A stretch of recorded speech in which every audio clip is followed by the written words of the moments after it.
Ya. Assalamualaikum warahmatullahi wabarakatuh. Waalaikumsalam warahmatullahi wabarakatuh. Alhamdulillah rabbil alamin wassalatu wassalamu ala asrafil anbiya'i wal mursalin wa ala alihi wa ashabihi ajmain amma ba'du. Alhamdulillah pada pagi hari ini masih bersama Ustadz Abu Haris Danang Santoso dari Madinatu Jombang. Ya. Dan masih bersama host yang luar biasa. Masih bersama host yang sama.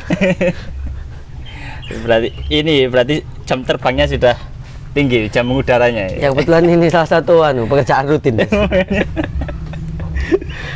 Pada hari ini kita akan bahas podcast Islam, tentang sholawat lintas generasi. Wow. Ini sholawat lintas generasi ya. Insya Allah. Ini judulnya ini antara terlalu jauh atau terlalu luar biasa. Sholawatnya nggak terima lintas generasi. Bentuk nggak lintas galaksi. Wah, lintas galaksi. Lintas abad, iya. Yang penting dari hati ke hati. Dari hati ke hati. Nanti kita bahas lebih rinci nih terkait dengan sholawat. Ya, bismillah.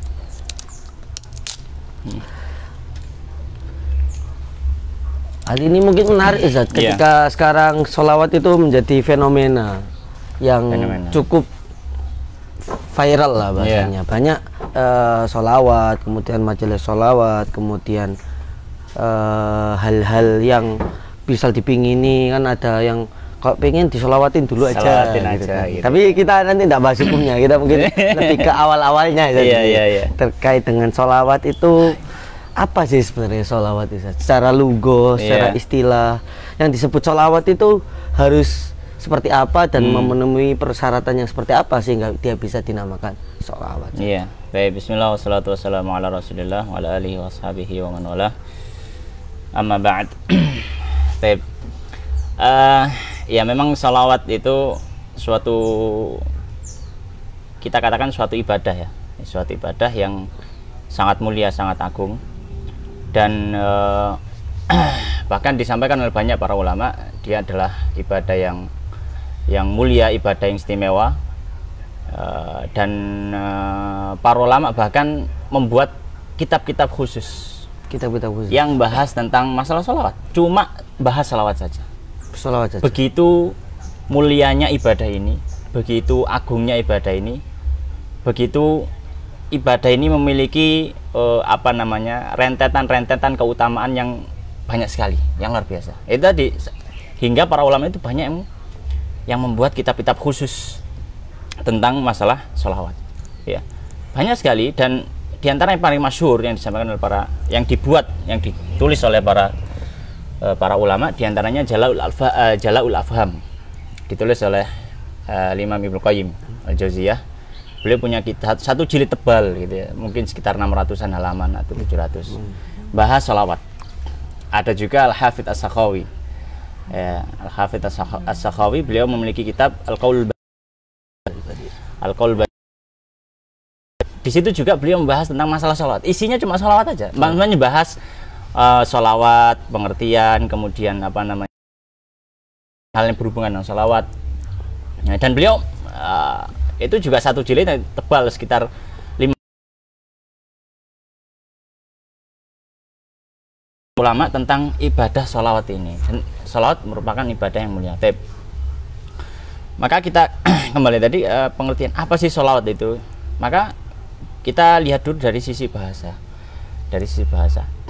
Seperti yang disampaikan, misalkan kita nukil dari apa yang ditulis oleh Imam Sakhawi dalam Qaul Badi'. Beliau menyampaikan sholawat ini memiliki beberapa artian, memiliki beberapa pengertian dari sisi bahasa sendiri. Ya kan, sholawat kan sebenarnya kan berasal dari as-sholatu gitu. Kalau akar kata bahasa Arabnya sholla yusolli, sholatan gitu ya. Ya, makanya kalau ada salah satu sholawat, Allahumma sholli sholatan kamilatan wasalim salawatan, itu ya. Masyhur sekali. Masyhur sekali. Ya memang berasal dari kata itu, sholla yusolli, kemudian sholatan. Ya, sholatan jamaknya salawat. Ya, salawat. Nah, kata as-sholah sendiri itu dari sisi bahasa dulu ya. Dari sisi bahasa dulu itu ada para ulama mengatakan dia maknanya doa secara bahasa. Sama seperti sholat berarti. Iya. Ini secara bahasa dulu, bahasa Arab dulu. Sholat maknanya doa. Ya. Maknanya apa? Doa. Kalau dari sisi istilah Islam, maka sholat ini, kata as-sholah itu memiliki banyak makna. Dalam istilah Islam ya. Ketika dimasukkan istilah Islam, maka dia memiliki banyak makna. Di antara maknanya adalah sholat yang ma'ruf yang kita ketahui. Ya, sholat dengan ya apa namanya af'alun wa aqwal muftatahatun bitakbir wa muftatabatun bitaslim. Bisyaratul maksud. Dan ucapan dibuka dengan takbir, diakhiri dengan salam, dan seterusnya itu sholat. Masyhur sholat. Kemudian juga ada yang maknanya adalah berdoa, mendoakan. Ya, berdoa. Seperti apa namanya? Dan ini yang masyhur yang diartikan oleh para salawat gitu ya. Salawat ya maksudnya ya ini artian doa. Artian doa itu. Ya, artian doa. Dan ini dilandasi dari apa yang disampaikan Allah Subhanahu wa taala dalam Al-Qur'an ya. Dalil yang utama dalam masalah salat, innallaha malaikatahu yusholluna 'ala nabi ya ayyuhalladzina amanu shollu 'alaihi wa sallimu taslima. Itu dalil yang sangat masyhur sekali. Ya, maka di sini maksudnya adalah ya itu tadi ya salat maknanya doa. Apa namanya? Seperti juga Allah Subhanahu wa taala menyampaikan dalam Al-Qur'an apa namanya la tusalli ala hadim minhum mata abada. Nabi Sallam dilarang untuk mendoakan orang-orang munafik yang mati. Orang munafik ketika mati dilarang mendoakan mereka. Baik. Maka doa. Ada juga yang menambahkan lebih spesifik ya, maksudnya menambahkan lebih spesifik yaitu doa untuk memberikan keberkahan. Ada yang seperti itu. Seperti yang diriwayatkan oleh dari sahabat Ibnu Abbas radhiyallahu ta'ala anhu, disebutkan Imam Bukhari secara mu'allaq juga, di mana beliau mengatakan yusalluna yubarrikun. Makna yusallun, orang mengatakan yusallun, mereka itu bersolawat, maksudnya itu adalah memberikan doa keberkahan. Memberikan doa keberkahan. Intinya salawat yang masyhur itu intinya adalah doa, dengan lafaz tertentu. Dengan lafaz tertentu. Iya, doa dengan lafaz tertentu. Ya. Jadi sebenarnya perlu ya mungkin nanti kita akan singgung sedikit ya. Jadi dia itu doa dengan lafaz tertentu. Karena namanya doa itu kan ya banyak ya. Iya. Ya, namanya doa yang banyak. Misalkan apa namanya? Kayak doa ini maka intinya dengan lafaz-lafaz, misalkan doa tasyahud, maka di situ ada asyhadu alla ilaha illallah gitu kan ya. Nah, termasuk juga doa salawat, maka di dalamnya harus ada kata sholla, akar kata dari sholla. Sholla yusolli atau usolli atau nusolli atau Allahumma sholli Allah, atau pokoknya yang ada dari akar kata itu. Ya, jadi ini semua adalah ya kurang lebih pengertiannya seperti itu. Jadi dia ibadah dan dia adalah sebuah doa dengan Rasulullah SAW, maka tidak masalah ya menggandengkan salawat dengan pujian kepada Nabi SAW. Tapi intinya kalau salawat sendiri itu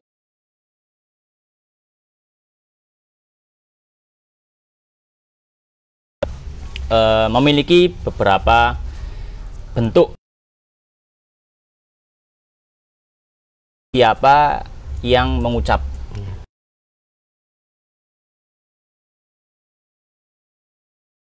Para ulama apa namanya mentafsirkan atau membahas. Itu kan yang bersolat ada 3. Iya. Allah, malaikat.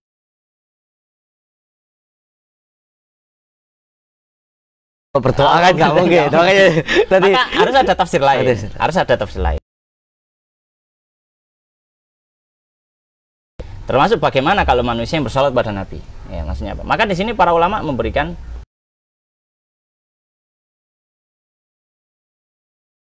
yang dipilih oleh banyak para ulama, termasuk dipilih oleh itu Ibnu Qayyim dalam Jalalaul Afham itu, juga dipilih oleh Sakhafi dalam apa namanya Qaul Badi'. Beliau memilih pengertian dari Abul Aliyah.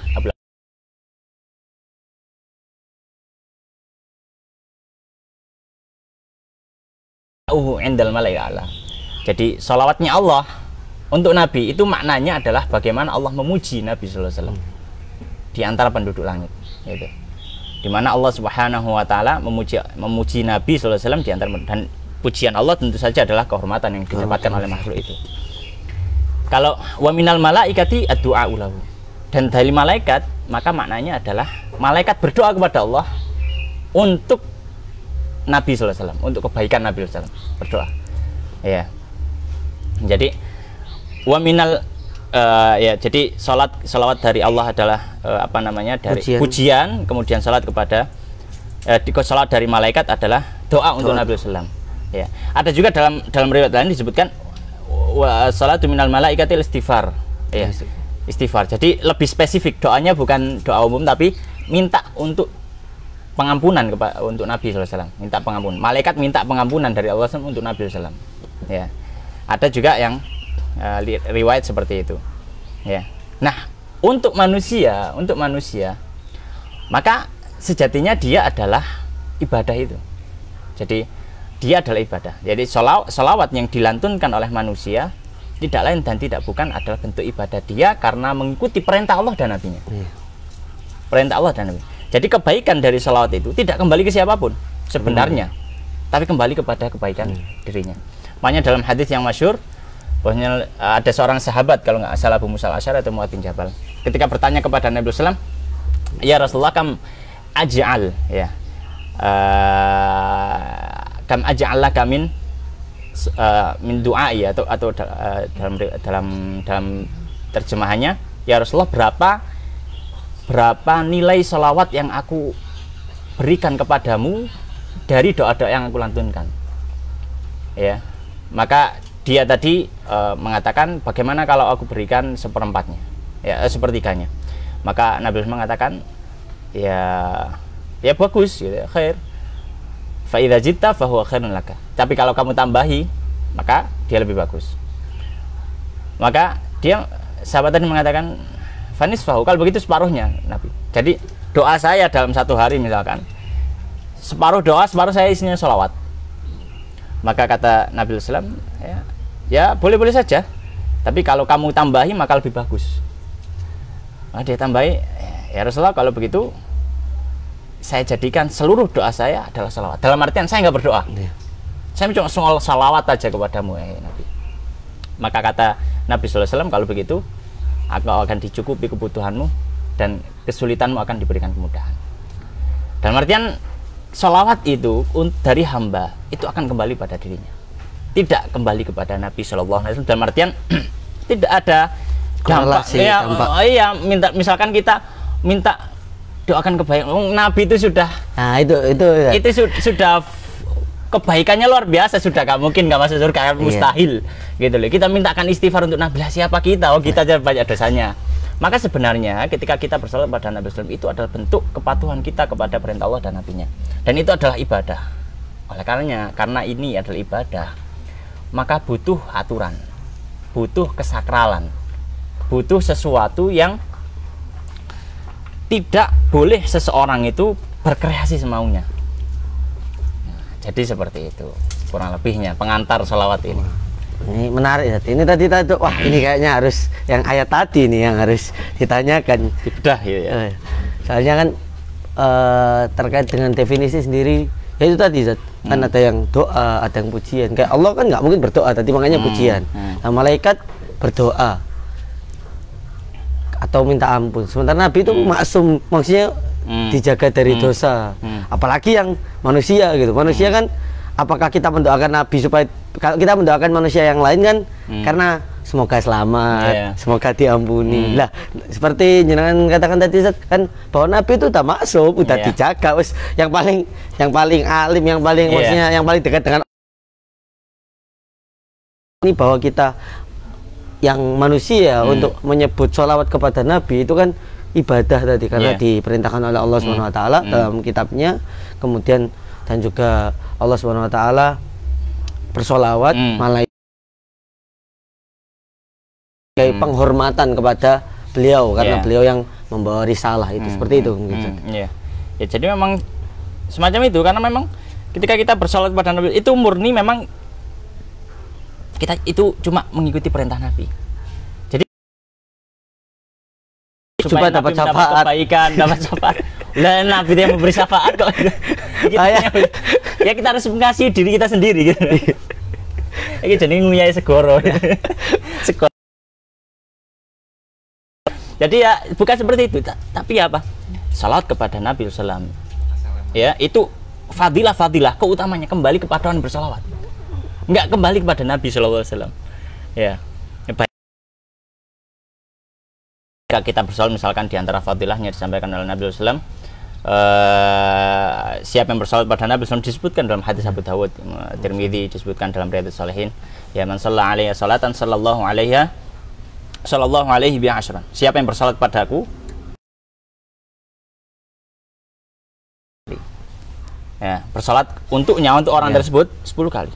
Ya, maksudnya salawat di sini salat dari Allah Subhanahu wa taala, ya tadi di antara salat di malal ala, di apa namanya, di makhluk yang ada di langit, itu bagaimana Allah membanggakan orang tersebut.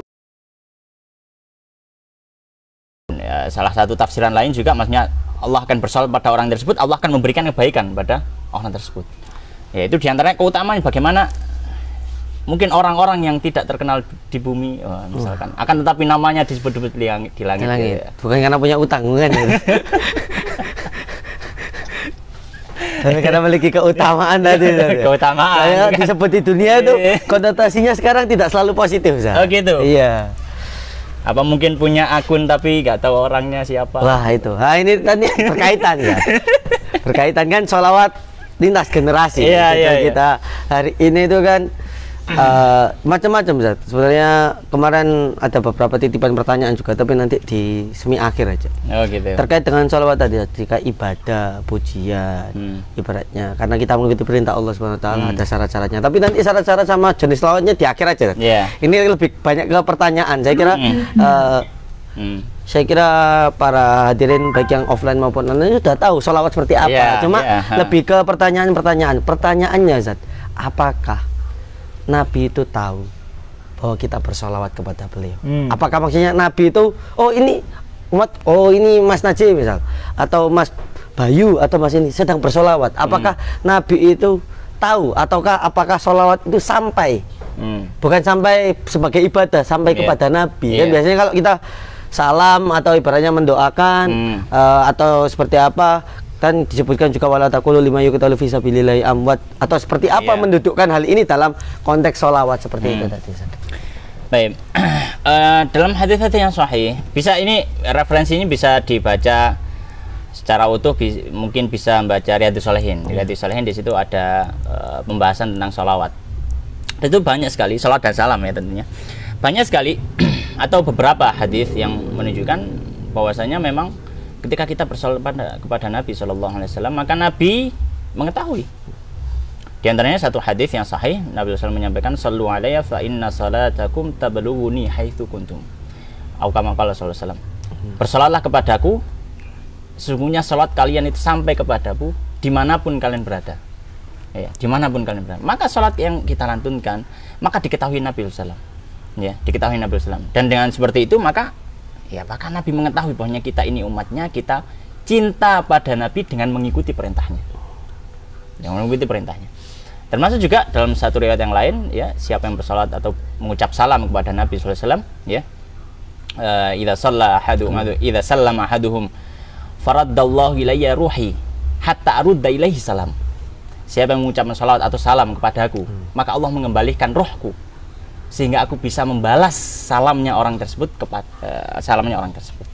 Hadisnya sahih, disebut di Riyadhus Shalihin, bisa dilihat hadisnya Abu Dawud dan lainnya. Makanya menunjukkan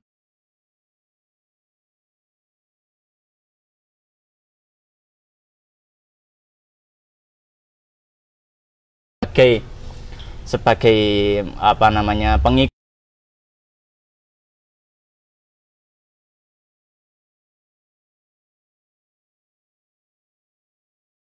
tidak suka bagi orang yang ketika ada nama Nabi Shallallahu Alaihi Wasallam beliau tidak mau bersalawat. Namanya hadis al-bakhil man dzukirtu indahu falam yusalli alayya. Orang yang bakhil, orang yang aku disebut di sisinya tapi dia tidak mau bersalawat. Maka itu menunjukkan apa? Bagaimana Nabi SAW memerintahkan, mendorong para umatnya untuk bersalawat. Nah, ketika kita apa namanya? Ketika ada apa namanya? Jadi kayak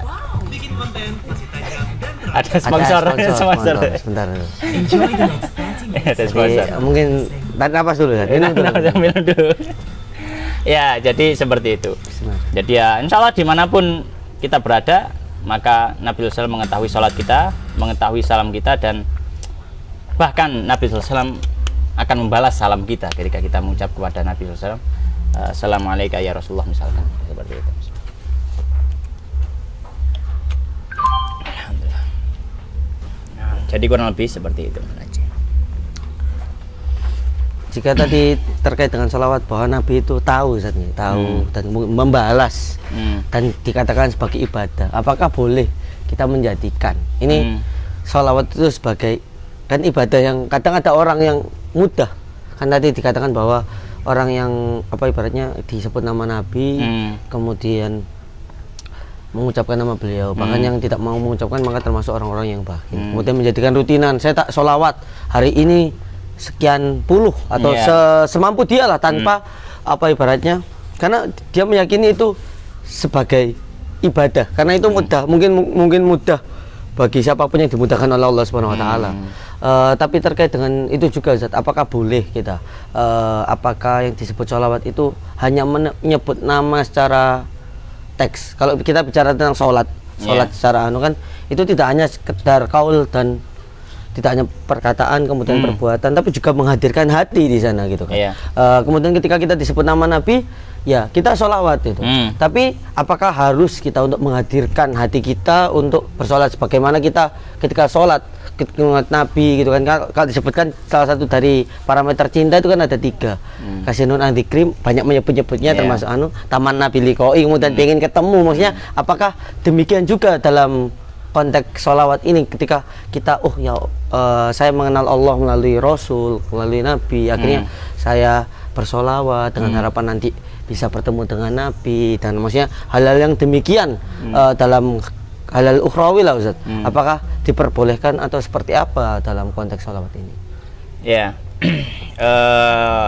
sebenarnya kalau sholawat dia kan masuk dalam ranah doa ya, dalam ranah doa. Jadi menghadirkan hati, kalau nggak gitu nggak boleh, atau misalnya gitu ya. Nah kita katakan secara hukum, balik bagaimana ya? Secara hukum khusyuk dalam ibadah itu bukanlah rukun dari ibadah. Bukan rukun. Khusyuk dari ibadah, khusyuk dalam ibadah. Baca Quran ibadah, tapi khusyuk ketika membaca Quran dengan memahami, merenungi dan mentadaburi, dalam artian paling enggak sekilas-sekilas dia fokus dalam artian yang apakah termasuk rukun, dalam artian ketika dia tidak melakukan itu apakah ibadah itu enggak dianggap sama sekali. Ya, sholat ya, ketika dia sholat, apakah khusyuk itu adalah salah satu rukun yang harus dihadirkan? Ketika tidak maka tidak sah ibadahnya. Maka para ulama mengatakan khusyuk dalam suatu ibadah itu bukan rukun secara fikih. Saya bilang secara fikih. Nah, jangan dibully ya. Misal berarti gak apa-apa supaya menonton TV ya. Nanti rame. Ini secara fikih, disclaimer dulu ya. Secara fikih. Dalam artian ranah absah atau tidak sah atau tidak sah gitu. Secara ubudiyah maka sah-sah saja. Tapi kalau bicara kualitas tentu saja berbeda. Ya, maka kita katakan kalau orang bersolat apakah dia harus menghadirkan hatinya ketika bersolat sama seperti zikir? Ya, seperti zikir. Ya, apakah zikir ketika kita mengucap astagfirullah habis sholat atau apa itu kita harus fokus ya Allah dosa saya banyak dosa. Atau mungkin lisan kita astagfirullah, tapi kalau otak kita waduh mang ya apa nang omah misalkan yang ibu-ibu kompor kurun tak pateni, anakku turu lugur kok bayangi piye, misalkan seperti itulah. Atau bapak misalkan yang di sawah misalkan habis ini saya tak kesini habis ini tak nyervis sepeda gitu, tapi lisannya istighfar tapi otaknya kemana-mana gitu ya, maka kita katakan boleh-boleh saja, lebih baik daripada tidak sama sekali, ya. Maka logika yang salah kalau misalkan kita harus khusyuk dulu baru berzikir, khusyuk dulu baru ibadah. Maka kita katakan ya kalau seperti itu tidak ada orang yang akan ibadah. Karena berapa persen dari kita yang khusyuk? berapa persen dari kita yang bisa fokus ketika menjalankan sebuah ibadah dari awal sampai akhir. Mungkin awal-awal khusyuk, tapi sudah masuk pertengahan biasanya sudah konsentrasi agak buyar. Nah,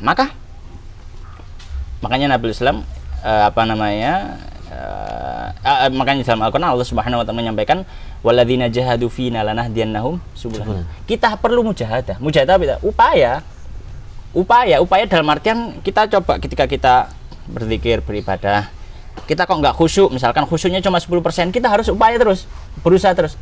Nah, upaya itu harus ada usaha. Nah, kalau misalkan kita khusyuk dulu baru usaha, ya ini namanya salah. Kita nggak akan mencapai khusyuk kalau kita nggak ada usaha. Gitu. Makanya kita harus terus itu jalan ibadah itu, termasuk juga sholawat. Maka meskipun kita kadang-kadang nggak khusyuk, misalkan sambil jalan, misalkan kita bersolawat di perempatan Mojokerto, misalkan Allahumma sholli ala Muhammad, kan pengen tenda lampu merah ya, misalnya burine motor, misalnya sepeda motor atau mobil gitu ya, kita lihat tuh ada selawat dari diwaca Allahumma sholli ala Muhammad tuh, nggak masalah dibaca saja. Ya khusyuk nggak khusyuk ya, yang penting kita baca. Dan itu juga nggak ada ruginya, ya ada ruginya. Ya nggak ada apa sih ruginya kita mengeluarkan udara dari mulut kita, ini nggak ada ruginya, ya maka ya dibaca saja. Jadi nggak harus ada kekhusyuan tertentu, tapi tentu saja ketika seorang itu khusyuk maka lebih utama, lebih afdal ketika dia bersolawat Allahumma sholli, hatinya menghadirkan ya Allah ini, ya wahai Rasulullah, ini adalah bentuk ketaatan kepada perintahmu, ya Allah ini adalah salah saya kepada Nabi Rasul. Ya, jadi diantaranya contoh seperti itu. Ya, jadi ya itu tadi kurang lebihnya tidak harus kita menghadirkan, tapi tetap berusaha untuk menghadirkan. Sama seperti ibadah yang lain. Jadi seperti itu. Nah, mungkin sedikit ini ada ada tambahan sedikit ya, tentang masalah salat itu adalah ibadah. Karena dia itu adalah ibadah. Oleh karenanya ketika kita melihat di kitab-kitab yang banyak membahas tentang salawat, para fuqaha, para ulama juga membahas tentang hukum salawat. Itu menunjukkan dia ibadah, gitu loh. Menunjukkan dia ibadah. Ya, bahkan disebutkan ya, banyak para ulama khilaf pendapat, ada 10 pendapat ulama tentang bagaimana hukum salawat. 10 pendapat, bayangkan 10 pendapat. Ini bisa jadi daurah. Khataman kita, Pak. Ya, kitabnya 500 halaman nih. Kajian setiap malam Jumat. Gitu ya. Ya bagus itu, dibuat kajian bagus itu. Ya, bisa dikaji itu. Mungkin ya itu tadi salah satu referensinya Jalalaul Afham atau mungkin Qaul Badi, itu bagus.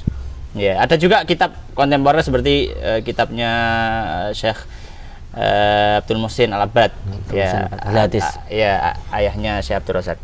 Beliau juga punya kitab yang membahas salawat. Cuma beliau banyak mengutip dari ulama sebelumnya, dari Sakhawi atau dari Jalalaul Afham. Ya, mendingan ya kalau saya pribadi ya langsung ke ulama-ulama yang terdahulu aja gitu. Kalau misalkan mau membaca. Tapi kalau misalkan untuk kajian yang simpelnya ringan itu bisa menjadi referensi salah satu kitabnya Syekh Abdul Muhsin itu. Ya, lakulihal.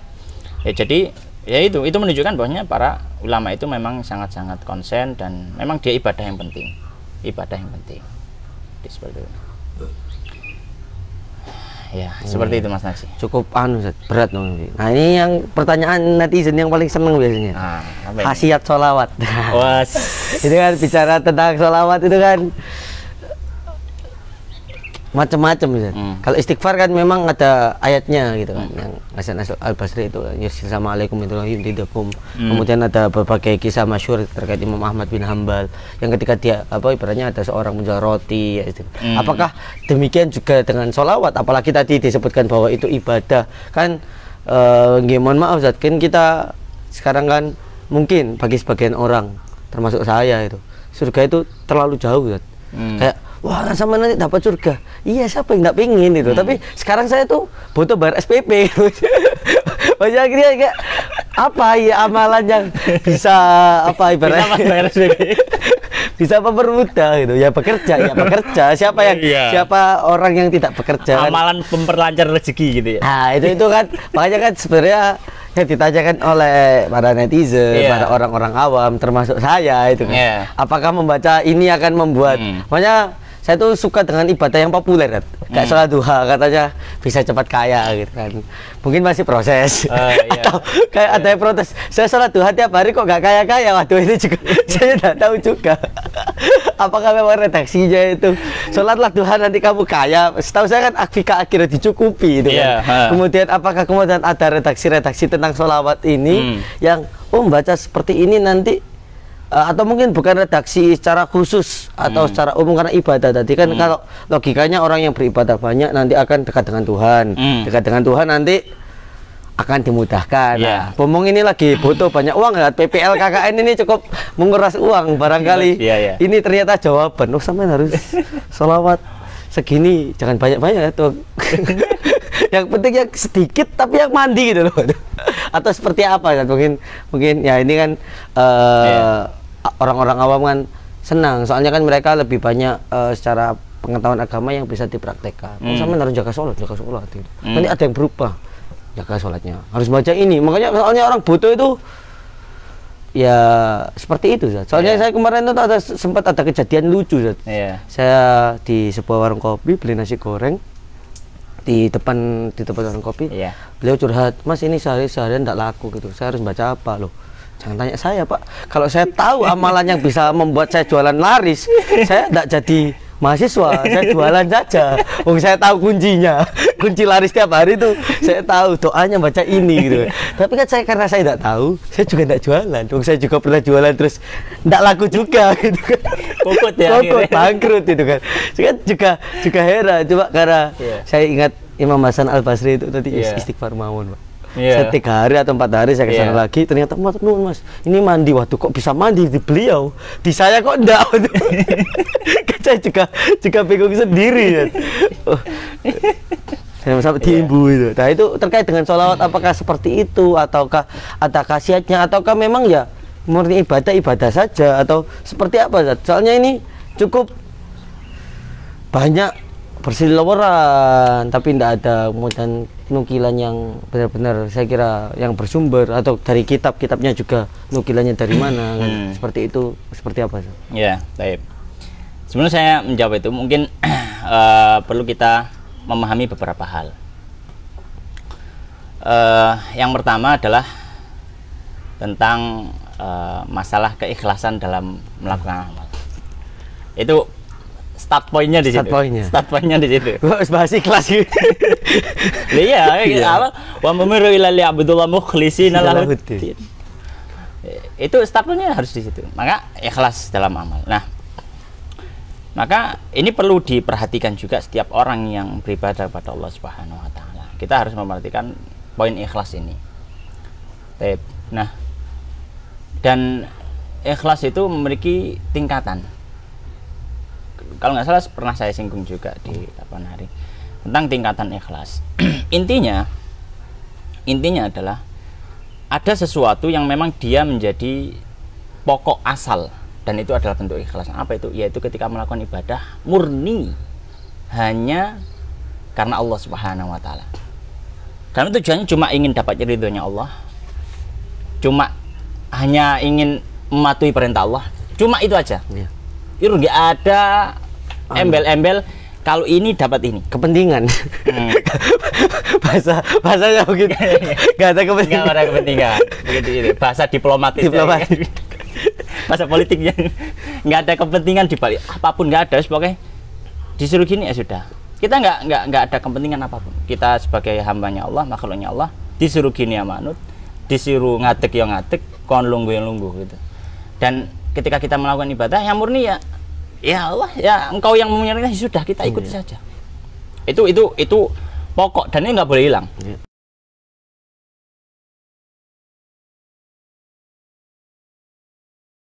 Khofuma akhofu alaikum asyirkul aswar. Sesuatu yang paling aku takutkan dari kalian adalah apa? Ketika suatu ibadah diamalkan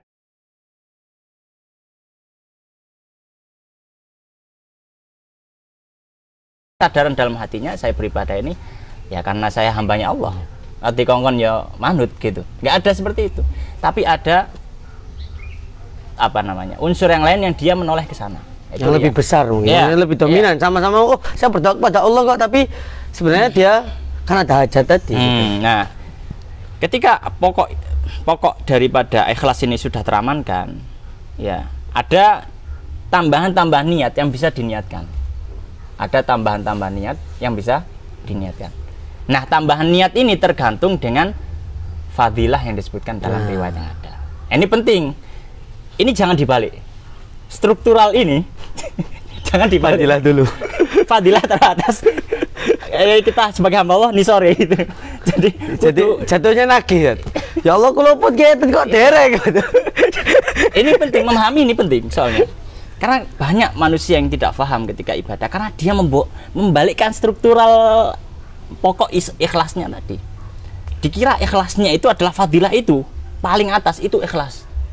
Sehingga apa? Sehingga kalau nggak dapat dia menggugat Allah. Duh, cari nih pangeran apa jenenge nih janjani gak tahu melenjani misalkan, gak tahu mengingkari. Tapi sebenarnya saya amalkan kok nggak diberikan. Kok nggak berubah hidup saya? Kayak wah perasaan sebelumnya malah lebih enak dari ini gitu. Akhirnya juga maka ini penting, memahami itu penting. Nah, jadi start pointnya di masalah ikhlas tadi. Kalau sudah kita pahami itu, mari kita katakan fadilah sholawat banyak sekali dari yang sifatnya fadilah ukhrawi, fadilah sifatnya akhirat, ya tentu saja surga. Ya oleh ganjaran, dimuliakan oleh Allah, ya, kemudian malaikat ya dan seterusnya lah, banyak sekali ya. Dan juga termasuk ada yang unsurnya duniawi. Kalau yang ada dari riwayatnya wallahu ta'ala alam, ya setahu saya yang cukup menyeluruh itu adalah hadis yang tadi, yang sahabat yang bertanya kepada Nabi sallallahu alaihi wasallam tentang dia berdoa itu berapa persen dia peruntukkan sholawat, berapa persen dia berdoa. Akhirnya kan dia full sholawat gitu aja kan. Maka harus menutup ketika sahabat tadi mengatakan, wahai Nabi kalau gitu saya tak sholawat saja. Jadi wiridnya sahabat tadi itu sholawat. Wiridnya sholawat. Gimana pun sholawat itu bisa jadi teman-teman tiru ya. Dan wirid itu nggak harus ada panggungnya, nggak harus ada penontonnya. Mau saya tarik ke sana. Ini itu wirid itu. Wirid. Ya, kalau harus nunggu itunya maka itu bukan lama. Ya. Jangan. Nyari sponsornya aja lama. jadi sampai jadi wirid kan. Maka kata Nabi sallallahu alaihi wasallam, "Idzan tukfahammak." Kalau begitu keinginanmu, kebutuhanmu akan dicukupi. Dicukupi ya, iya, digaris bawahi. Wa yughfarulaka dzanbak, dan dosamu diampuni. Dunya akhir. Nah, akhirat itu kita cari apa sih? Dosa kita hilang.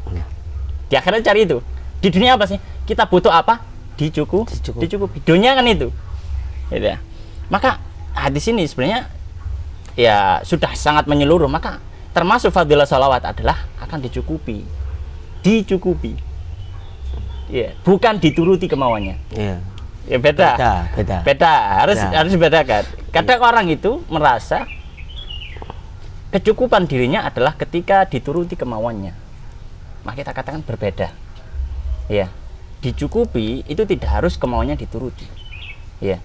Misalkan ada orang yang ya ini sering juga mungkin kita sudah dengarkan atau mungkin beberapa kali saya juga sudah sampaikan. Misalkan ada orang yang dia minta untuk diberikan mobil atau apa yang mungkin harganya ya sekitar 500 juta misalkan, kepingin beli mobil itulah. Oke. Setelah itu akhirnya dia naik motor misalkan, kemudian dia kecelakaan misalkan, goncengan sama temannya, akhirnya temannya itu sampai harus operasi yang menghabiskan biaya sekitar 600 juta dan dia diberikan keselamatan. Yeah. Bayangkan kalau sama harganya modal harganya mobil gitu. Maka ini terkadang itu adalah kecukupan diberikan Allah Subhanahu wa taala. Makanya dalam masalah kaidah dalam doa itu kan ya, kaidah dalam doa kan enggak harus permintaan kita dituruti. Dalam artian dituruti itu kita minta A kasih A, enggak harus seperti itu. Yeah. Doa itu pasti dijabahi. Itu kan. Selama dia terpenuhi syarat-syarat doanya, maka doa itu pasti akan dijabahi. Tapi nggak harus diijabahi itu maknanya adalah dituruti sesuai kemampuan si pendoa. Minta rumah kasih rumah, minta mobil kasih mobil, nggak harus seperti itu. Ya, nggak harus seperti itu. Kadang dialihkan, ada yang sifatnya, makanya dalam hadis disebutkan jika seorang hamba itu berdoa maka ada beberapa pilihan, bisa jadi memang dituruti atau misalkan dia akan dialihkan dari kemudorotan atau keburukan yang nilainya sama dengan doanya, atau akan disimpan di akhirat untuk sebagai penghapus dosanya. Jadi ya pasti dituruti oleh Allah. Nah, hanya saja karena Allah SWT menyampaikan wa khulaqal insanu ajula. Manusia itu diciptakan apa? Terburu-buru, kesusu, gupuh tanjenengan. Grubyuk misalkan. Ayo wis iki nek tuku saiki nanti eman ada diskon. Iya, gini. 10-10. Iya. Belum. Aku nek gak iso bayar UKT kuliah, gak iso bayar gawe nanti hidup saya bagaimana? Iya, saya gimana mau daftar kerja gimana, semua itu sekarang pabrik-pabrik yang kerjanya bagus tuh hari satu. Saya lulusan. Semua orang udah nikah, kok saya belum. Nah, misalkan seperti itu. Padahal juga enggak ngefek juga. Khuliqal insanu ajula. Menunggu saya diciptakan apa? Gupuh. Urip gupuh gitu. Nanti harus sekarang, kudu saiki. Kudu ngene gitu. Ya, jadi ya seperti itu. Ya. Dan oleh karena ya kita sampaikan fadilah salawat diantaranya memang kebutuhan kita akan dicukupi oleh Allah Subhanahu Wa Taala. Namun bukan berarti permintaan kita dituruti. Yeah. Permintaan kita nggak harus dituruti Allah Subhanahu Wa Taala dalam artian sesuai dengan permintaan kita. Banyak pos-pos yang mungkin Allah akan letakkan di situ salawat kita, bukan di permintaan kita. Tapi kalau misal berdasarkan hadis tadi ya, yang menjadikan doa sepertiganya sholawat, kan biasanya di adab-adab doa yang pernah saya tahu ya. Kan pertama istighfar, minta mohon ampun kepada Allah, itu yang agak panjang, terus sholawat, baru doa. Nah kan biasanya kalau kita doa kadang langsung, nggak pakai istighfar, nggak pakai sholawat, langsung doa. Ya Allah gitu. Dan ini mungkin masih keluar dari topik sebentar, tapi saya tuh sering ketemu orang-orang yang mengaku saya sak germati hati, langsung dituruti. Sakti juga gitu. Saya kok sakti, amalan apa Anda yang lakukan? Soalnya kan biasanya kadang ada logikanya bahwa orang yang dekat Tuhan semuanya diijabah. Ya mungkin. Tapi itu bukan karena dianya, tapi karena kemurahan Allah Subhanahu Wa Taala saja. Cuma bahkan para nabi disebutkan kan, kayak Nabi Zakaria pengen anak, kemudian maksudnya itu bertahun-tahun, sementara kita itu pengen ya kayak tadi ajula, maksudnya pengen cepet. Saya sudah sholat ya Allah 5 waktu lah. Soalnya saya sudah baca Quran. Ya memang harus gitu. Iya, saya sudah puasa Ramadan kok saya minta kok nggak diijabah gitu maksudnya. Padahal nabi-nabi yang direwat-rewat yang maksudnya itu doanya enggak sehari, 2 hari, itu puluhan tahun. Nabi Nuh itu doanya kurang sabar apa gitu loh maksudnya kayak 950 tahun yang berdoa supaya kaumnya mendapatkan hidayah. Ternyata ya itu tadi. Tapi sekarang saya itu sak germate hati itu langsung dituruti. Hebat juga gitu. Takon gremecek Indonesia makmur ya. Maksudnya kayak wah sakti-sakti gitu. Jadi parameter kesolehan itu cepat atau enggaknya dijabahi doa. Sekarang saya lihatnya seperti itu. Kalau sampean doa terus gak dikabul-kabul berarti mungkin sampean gak bersih hati ini. Padahal kan bukan itu juga parameternya. Kemudian ya itu tadi mungkin bahasanya menggugat Allah itu. Kayaknya bisa jadi podcast menggugat Allah. Wah, keren juga ya. Maksudnya kayak dia beriman tapi menggugat Tuhan. Tapi bahasanya tadi ya tergesa-gesa karena pengen ini yang paling baik ya, pokoknya harus ini gitu kan. Kalau enggak ini, bahkan doa-doa akhirnya spesifik gitu kan. Ya bagus juga. Tapi mungkin malaikat juga iskal gitu kan. Avanza ini yang seperti apa? Mungkin di alam malaikat ada Avanza. Ada yang lain gitu. Tapi akhirnya menariknya tadi bahwa orang soleh itu yang bisa terbang, yang bisa apa ibaratnya dia germeti hati gitu ya, bisa langsung doa diijabah gitu kan. Jual beli doa. Gimana itu jual beli doa? menerima jasa doa, mendoakan orang lain, jasa subuh dijamin 100% ampuh. Akhirnya wah apakah ya tadi kayak bahasa-bahasa tadi, tapi kan bahasanya memang di keimanan. Tapi kadang orang-orang awam yang benar-benar ibaratnya notok, mereka itu ya gak buat aneh-aneh kayak orang jualan nasi goreng tadi masih kira gak payu iki sak keluarga gak mangan. sama Pak gitu. Kalau saya tahu amalannya, saya jual nasi goreng Pak. Logika yang sama gitu. Kalau secara hukum matematika kan 1 tambah 1 2. Kalau saya tahu rumus ini, saya bisa. Iya, pasti. Pasti. Gitu. Tapi kan ya kembali lagi kadang ada halangan. Tapi kan kalau dalam hal seperti ini kan nggak bisa sih. Itu kan doa itu kan permohonan, maksudnya permintaan. Sholawat, tak sholawatan terus aku 1000 kali, 10.000 kali, 16.000 kali gitu. Saya tuh sempat ada apa ibaratnya temen, ya sampean pengen dijabah, tunggu sampean. Iku wirid tahun 16.000. 16.000. Saya wirid setelah sholat ya kataku juga betah. Maksudnya aku juga betah itu kadang karena ada berapa kayak hal, artinya wirid istighfar 33 maksudnya ibaratnya subhanallah dan selesai, habis itu balik gitu, enggak yang kamil yang pakai ayat kursi yang panjang. 16.000 kali. Wah iki lapoi kerjane. Iku mah wiritan. Wiritan kerjane. Wiritan terus ono wong teko nggih duit. Iki apakah ini rahasia kesaktian orang-orang gitu. Sholawatan terus saya 1000 kali, 10.000 kali. Iki nyebut disebut jeneng Nabi ya wis. Seperti tadi ya lampu merah itu wis apik, lampu merah itu nyebut tapi enggak ngitung juga berapa kali itu. Nah, itu seperti apa? Apakah memang demikian ataukah ada redaksi yang lain atau seperti apa? Namanya manusia tadi loh. Kadang ya kayak orang-orang awam kan surga terlalu jauh ya kadang-kadang butuh ini loh. Butuh yang ngarepe moto. Nah, ngarepe moto sih gitu kan. Itu seperti apa sih? Iya.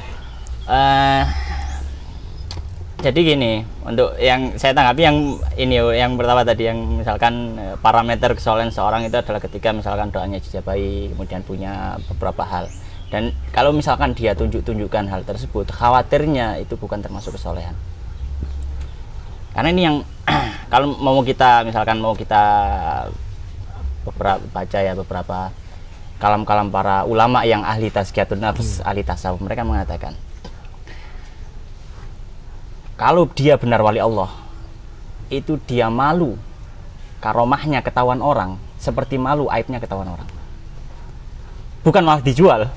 Jual beli. Doa pasti. Bukan malah dijual, iya. Dia malu kalau misalkan dia diberikan keutamaan Allah Subhanahu wa taala, disembunyikan. Itu salah satu dalam artian ya sifat yang memang dia min auliyaillah gitulah, termasuk wali Allah yang dicintai Allah, dan tentu saja dia mendapatkan hal tersebut dengan amalan-amalan yang sesuai dengan yang diajarkan oleh Rasulullah. Bukan jutsu ya. Bukan jutsu. Langsung bisa gitu. Wah, saya tuh pengen bisa Chidori ya. Hidup di dunia genjutsu. Tapi ya itu tadi apa memang ada orang-orang yang seperti itu? Karena maksudnya bahasa saya tadi ya mungkin ada saja, cuma yang kita kan sama-sama nggak tahu, itu kan namanya hal gaib ya. Iya. Sama-sama nggak tahu, cuma khawatirnya saya di sini bukan menjas atau menjazem pasti gitu nggak, cuma khawatirnya kalau misalkan karomah keistimewaan diberikan Allah kepada seorang itu kemudian dia kok ditunjukkan pada orang, khawatirnya itu bukan wali Allah, ya kalau ditunjukkan sampai seperti itu loh ya, apalagi dijual belikan, wah jual beli Shopee gitu, itu khawatirnya ya termasuk tipu daya dari setan itu. Karena bisa juga setan juga membantu manusia untuk melakukan sesuatu hal yang di luar nalar. Ya sihir-sihir siapa yang ngajari? Ya setan. Ya nggak tahu kita juga. Ya ala kulli hal, itu kalau misalkan untuk mengomentari yang tadi. Jadi ya paling aman wali Allah itu paling aman dekati orang yang ahli ilmu. Sudah. Ahli ilmu, ahli ibadah. Kita lihat sholatnya, masya Allah bagus. Dalam artian sholat jangkep, poso api, dan seterusnya, dan ilmunya mumpuni gitu, insya Allah. Ya, insya Allah. Umum-umumnya. Ya gitu. Si umum mawon. Dan wali Allah parameternya bukan harus punya karomah, enggak. Kalau hitungannya punya karomah, berapa persen sahabat yang punya karomah? Naruto punya semua. Ya ada lagi. Masa makan buah setan paling One Piece gitu. Jadi ya itu tadi, kalau misalkan ukurannya adalah dari karomah, maka itu bukan standar gitu loh. Bukan standar aja di situ. Makanya Mas Sofi kan mengatakan ucapan yang masyhur, kalau kamu melihat ada orang yang bisa berjalan di atas air atau terbang di atas udara, maka lihat bagaimana amalannya. Amalnya gimana? Nyocoki Kanjeng Nabi atau malah menyelisihi gitu. Nah, untuk yang sholawat tadi, bagaimana tentang redaksi atau tata cara atau yang semisalnya? Maka kita katakan selama. Jadi namanya sholawat itu kan doa ya, doa. Maka doa ini para ulama membagi dua. Doa terbagi menjadi dua. Ada yang namanya doa ibadah, ada yang namanya doa masalah. Doa sifatnya ibadah. Doa sifatnya ibadah, maka dia menggunakan satu lafaz tertentu. Karena namanya ibadah, misalkan kayak sholat kan ada aturan tertentu ya. Doa ada juga ibadah karena dia menggunakan lafaz tertentu. Ya, misalkan apa? Misalkan kayak di dalam sholat, doa-doa sholat yang diajarkan oleh Nabi Shallallahu Alaihi Wasallam. Ya, itu kan apa namanya? Misalkan doa istiftah ya, dan seterusnya lah, doa-doa seperti itu. Atau mungkin doa ketika puasa misalkan, atau doa-doa ketika haji. Dan itu yang ada riwayatnya dari Nabi, maka dia sifatnya ibadah. Termasuk doa misalkan bagaimana masuk kamar mandi, keluar dari kamar mandi, doa setelah wudhu, setelah adzan. Itu doa yang sifatnya ibadah. Doa yang sifatnya ibadah. Maka kalau doa yang sifatnya ibadah ya kita ikuti itu aja. Ya namanya diajari itu ya gitu. Ada contoh dan redaksinya ya sudah, apa itu. Nah, ada yang namanya doa masalah. Doa masalah itu doa permintaan. Oh, tak kira doanya masalah bukan? Oh, bukan. Nah, doa itu solusi kok dari masalah. Ya, orangnya bermasalah. Karena bermasalah berdoa. Perlu berdoa. Doa masalah itu doa orang yang punya masalah. Doa permintaan. Meminta kepada Allah. Ketika melantunkan doa itu dia meminta kepada Allah Subhanahu wa taala. Maka di sini dia bisa meniru doa-doa yang diajarkan Nabi juga, tapi dia juga bisa meng-create gitu ya, membuat sendiri. Doa dia apa namanya, dia susun doa-doa tersebut kemudian dia lantunkan pada Allah Subhanahu. Boleh saja. Namanya orang minta gitu loh. Namanya orang minta. Kan tergantung kebutuhan. Dan Nabi mengajarkan banyak doa kan? Banyak doa, misalkan doa ini, doa itu. Tapi kadang saya inginnya yang seperti ini dan seterusnya. Kemudian pas qadarullah pas nyari-nyari doa redaksi riwayat dari Nabi misalkan nggak ada. Dia akhirnya bikin doa sendiri, dia bikin bahasa Arab. Atau mungkin ada doa dari Nabi kemudian dia ingin membuat sendiri, nggak masalah, nggak apa-apa. Namanya minta kan sesuai kebutuhan dia, apa yang dia inginkan. Nah, sholat ini masuk di mana? Maka sholat ini masuk dilihat di mana dia baca. Kalau di dalam sholat maka dia masuk doa ibadah. Masuk doa ibadah. Oh, boleh tapi. Ya, kalau salawat kan ada sholatnya kan. Habis tasyahud. Nah, maksudnya nggak harus itu. Allahumma sholli. Loh enggak, doa ibadah kan harus. Iya. Doa ibadah. Maka kalau doa ibadah, kalau sholawat ini kalau di dalam sholat maka dia sifatnya doa ibadah. Tapi enggak sesuai lafaz, enggak apa-apa. Loh, namanya doa ibadah tadi kan harus sesuai lafaz. Makanya. Ya. Kaget saya. Enggak. Wah, tadi salah lah. Enggak. Jadi misalkan kalau di dalam sholat ya itu di Allahumma sholli ala Muhammad wa ala ali Muhammad dan seterusnya. Jadi seperti itu redaksinya. Atau mungkin mencukupkan Allahumma sholli ala Muhammad. Itu juga sudah ya, redaksinya seperti itu. Nah, kalau di luar itu maka boleh dia membuat sholawat ya, membuat sholawat. Hukum asalnya boleh. Ya, sholawat ya, membuat sholawat ini, sholawat itu boleh saja.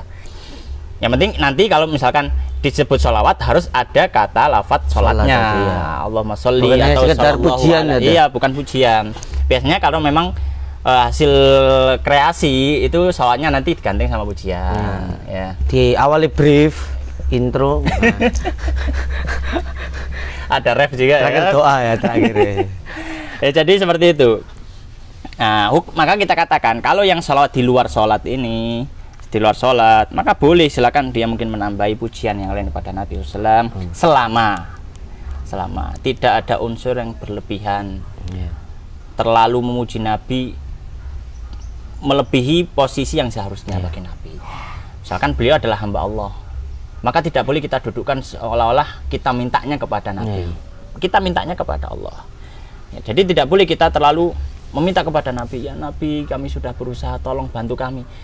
Itu harusnya diberikan pada Allah, bukan pada Nabi. Wahai Nabi, rezeki saya seret, tolong berikan. Ini diberikan pada Allah. Ya. Terus kalau kita bisa minta kepada Nabi, untuk Allah, untuk apa Allah memiliki namanya Razak? Ya, Allah memiliki nama Al-Qahar, Al-Qadir, Al-Kulli Syai'in Qadir, mampu atas segala sesuatu. Untuk apa? Kalau bisa diarahkan pada makhluk. Ya Allah punya asma seperti itu, punya nama-nama yang mulia seperti itu, tujuannya memang untuk hal semacam itu minta kepada Allah. Dia satu-satunya pemilik yang punya, yang mampu. Makanya nggak boleh kita misalkan habis selawat kemudian kepada Nabi SAW, wahai Nabi kami sudah berusaha, saya sudah berusaha mencari pendamping hidup saya, tapi qadarullah beberapa calon mertua ini menolak saya, mudahkan jodoh saya. Itu diajukan pada Nabi. Ini tidak benar. Tidak menempatkan. Jodoh diminta pada Allah, rezeki diminta pada Allah, kemudahan hidup diminta pada Allah. Ya, salawat itu hanya sebagai wasilah saja. Karena dia termasuk amal soleh, dan termasuk wasilah yang boleh adalah amal soleh. Kita bersalawat kepada Nabi SAW, kemudian kita berdoa kepada Allah, sah, boleh. Kita bersalawat kepada Nabi, memuji Nabi, kemudian berdoa kepada Allah, tidak masalah. Yang jadi masalah ketika kita bersalawat kepada Nabi, jalu inang kanjeng, ya, itu yang jadi masalah di situ. Ya, khawatirnya nanti jatuhnya ke hal-hal yang tidak diperbolehkan oleh kami. Jadi seperti itu, Mas Nabi. Allah Ta'ala. Nah, ini semakin menarik, Ustaz, kayaknya. Iya. Tapi ya itu memang pertanyaan hal seperti ini akan terus ada, Ustaz. Terkait ya papernya.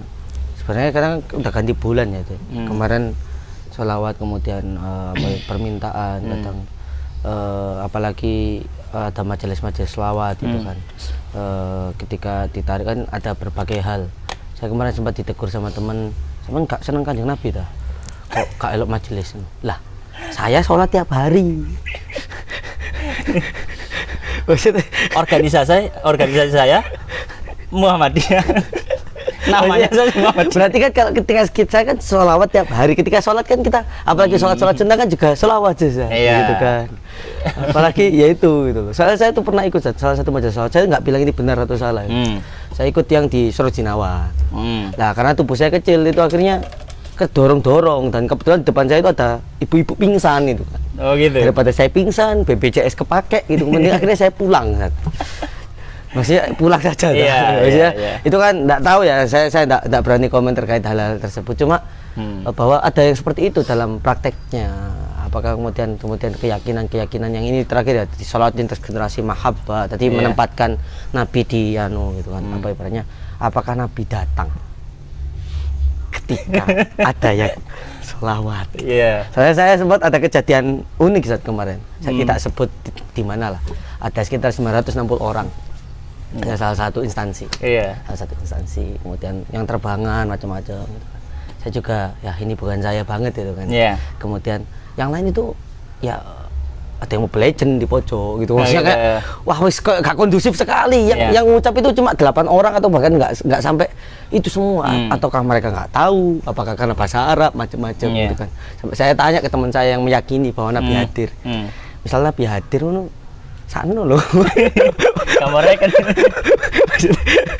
dari sekian banyak ya tadi kayak wah ini gak kondusif banget itu kan. Makanya ataukah seperti apa Ustaz pandangan daripada Islam itu sendiri? Kan tadi disebutkan bahwa memang orang soleh kan tidak meninggal gitu kan, tapi hidup itu Pak Lahyan ini.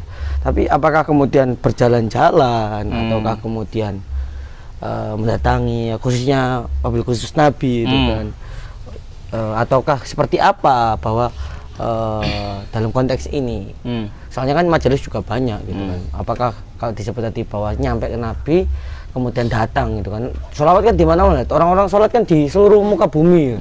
Apakah kaki bunsin atau seperti apa? Maksudnya hal-hal seperti ini juga mungkin jadi pertanyaan sebagian orang. Itu seperti apa? Iya, baik. Bismillah. Tentang masalah apakah sholawat, apakah Nabi hadir di majelis yang dibacakan sholawat kepada Nabi Shallallahu Alaihi Wasallam di tempat tersebut. Baik, mari kita katakan tadi sholawat itu adalah suatu ibadah, bahkan bisa jadi dia menjadi sebuah wirid. Wirid. Ya. Dan namanya wirid itu kan sebenarnya dimanapun bisa. Dimanapun. Nggak harus dengan acara tertentu. Iya, sesuatu yang sifatnya tertentu dan seterusnya. Maka secara sebatas ilmu yang saya ketahui, ya tidak ada landasan-landasan yang mengarahkan bahwasanya Nabi Shallallahu Alaihi Wasallam hadir di majelis-majelis yang dibacakan sholat kepada Nabi Shallallahu Alaihi Wasallam. Tapi kalau misalkan ada yang berpendapat bagaimana dengan hadis Nabi sallallahu alaihi wasallam yang tadi kita sampaikan, ketika ada orang yang membaca salat kepada Nabi sallallahu alaihi wasallam dan mengucap salam, Allah mengembalikan rohnya kepada Nabi. Memang hadisnya sahih. Saya kata hadisnya sahih. Allah mengembalikan rohnya kemudian sampai bisa menjawab salam orang tersebut kepada salam orang tersebut ya dari Nabi sallallahu alaihi wasallam. Maka kita katakan, maka hadis ini yang pertama, ini tidak secara garis besarnya tidak melazimkan, tidak memberikan konsekuensi bahwasanya hadirnya bahwasanya ketika baliknya rohnya Nabi itu adalah rohnya hadir di majelis itu. Nggak harus ya, nggak harus ya, karena ini sudah di alam yang beda dengan kita, alam gaib ya, itu yang pertama. Kemudian yang kedua, ketika kita melihat tafsiran daripada hadis-hadis ini, tidak ada para ulama yang mensyarah hadis ini ya, dalam artian syarah-syarah yang masyhur dari para ulama. Bisa dilihat misalkan syarah-syarahnya Riyadhus Shalihin, bisa dilihat di Dalil Falihin misalkan Ibnu Alam Al-Makki Asy-Syafi'i, atau misalkan dilihat di syarahnya Abu Daud misalkan Aunul Ma'bud, atau misalkan bisa cari syarah yang lainnya, bahkan syarahnya mungkin Imam Nawawi ya, Imam Nawawi punya syarah Abu Daud, atau syarah yang lain. Tidak ada yang mereka mengatakan hadis ini menjadi landasan bahwasanya Nabi hadir di majelis yang dibacakan salat, tidak. Tapi itu murni memang perkara gaib. Perkara gaib yang kita tidak tahu. Kita tidak tahu. Ya. Makanya ketika Nabi SAW ditanya tentang masalah ruh, wa yas'alunaka 'anir ruh, qulir ruhu min amri rabbi. Ya, maka aku tidak diberikan ilmu kecuali sedikit, terus gak ngerti aku roh iku, gak ngerti. Wujude ya apa, uripe ya apa. Ya. Dan misalkan di dalam ayat fal ahya'un inda rabbihim yurzakun, misalkan mereka orang syuhada mereka hidup di sisi Allah ya, dan diberikan rezeki. Gimana wujudnya? Dalam hadis bahwasanya diwujudkan wujudnya adalah burung dan seterusnya. Tapi apakah burungnya sama dengan burung yang pernah kita lihat? Atau apakah tempatnya ada di dunia ini? Atau mungkin kita nggak tahu. Itu semuanya perkara gaib. Maka perkara gaib ini tidak boleh kita hanya menduga-duga. Mengembalikan pada wahyu, harus pada wahyu.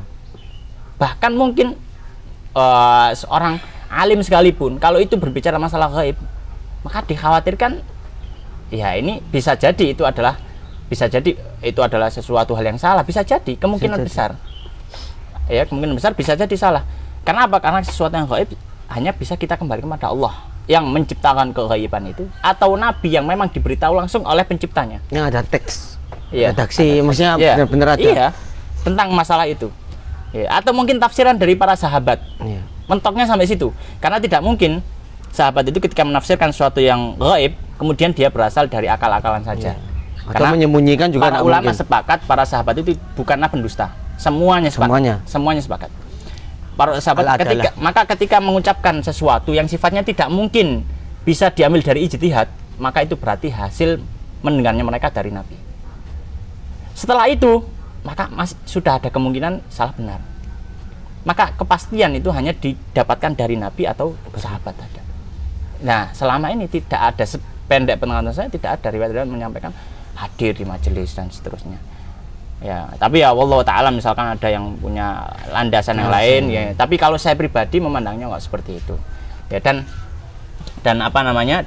yang kedua yang lain, karena Nabi SAW menyampaikan beliau meninggal maka alamnya sudah berbeda, dan sudah kita ma'ruf ya, dalam ilmu akidah ya, ketika seorang meninggal maka dia hidupnya sudah mungkin hidup tapi bukan alam dunia, alam barzakh.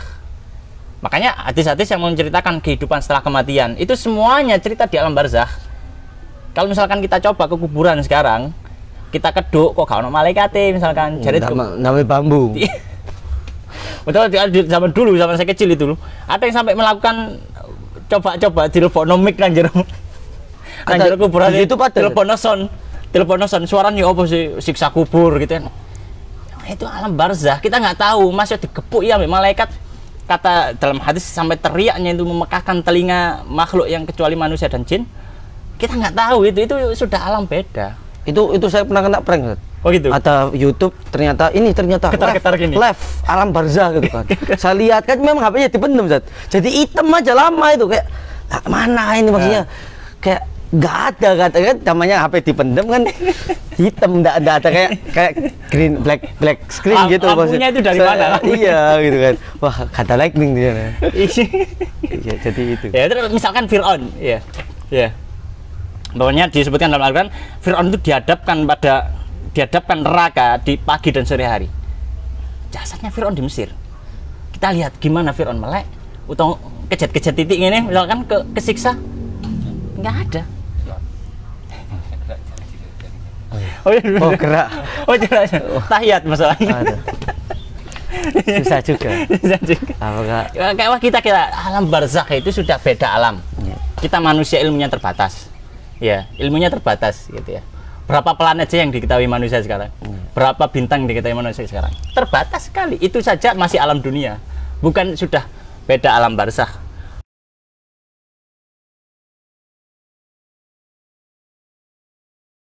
Jadi kok secara logika itu nggak masuk, secara dalil juga.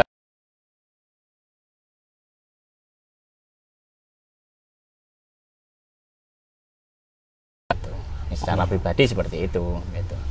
Allah Ta'ala alam. Sudah ya.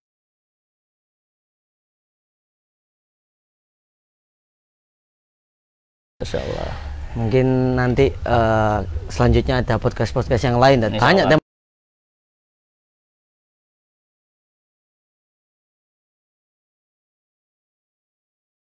tahun pun temanya tidak habis.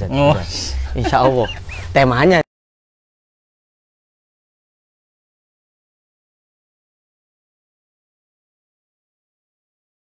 Dan bisa diambil pelajaran terkait bahwa ternyata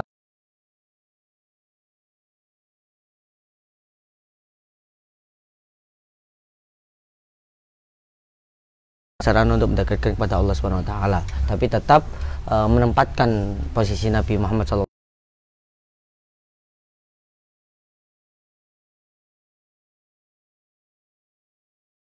bukan karena guru, laulah murabbi ma'araf narab, ya. Kami tidak datang.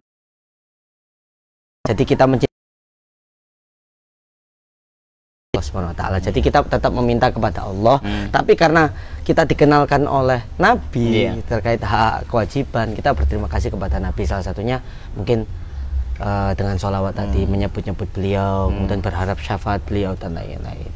Kemudian yang ketiga ini mungkin last tadi belum dijawab secara pasti. Apakah boleh tadi bahasanya membaca ini dengan harapan, bukan kepastian, harapan supaya rezekinya dilancarkan atau dengan jodoh, apakah apa ibaratnya yang selain ibadah tadi, yang permintaan, sifatnya permintaan, wasilah, kayak saya tak baca ini supaya apa ibaratnya kayak wirid lah, membaca wirid ini atau memperbanyak ibadah ini atau puasa atau tirakat lah bahasanya supaya saya jodoh saya nampak, SPP lunas. Ya boleh-boleh saja, tapi tadi tidak menghilangkan poin utamanya. Tidak menghilangkan tentang keikhlasan. Iya, tidak menghilangkan poin, sehingga nanti tidak menimbulkan dampak akan menggugat Allah. Menggugat Allah SWT. Ya, ada sisipan.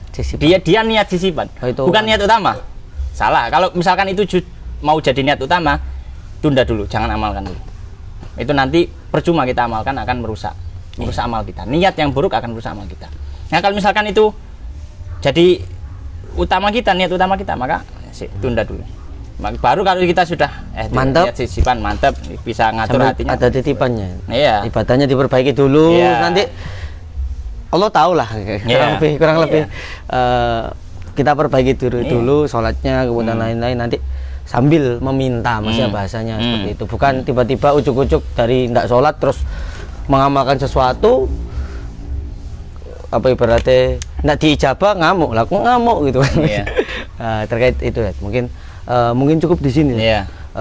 Mungkin bagi teman-teman yang sudah menyaksikan baik secara offline dan online tadi itu sholawat, jadi mungkin diperbanyak, kan tadi salah satu tanda cinta kan banyak menyebut-nyebut kekasih, tapi tetap menempatkan kekasih di kekasih, bukan di ranah uluhiyah atau ketuhanan, meminta hanya kepada Allah Subhanahu wa taala, bukan melalui atau ibaratnya meminta kepada Nabi. Naudzubillah min syarri dzalik. Ya mungkin itu saja, Ustaz. Mari kita tutup dengan bacaan hamdalah dan doa kafaratul majelis. Alhamdulillahirabbil alamin, subhanakallahumma wa bihamdika asyhadu an la ilaha illa anta astaghfiruka wa atubu ilaik. Kami undur diri. Wassalamualaikum warahmatullahi wabarakatuh.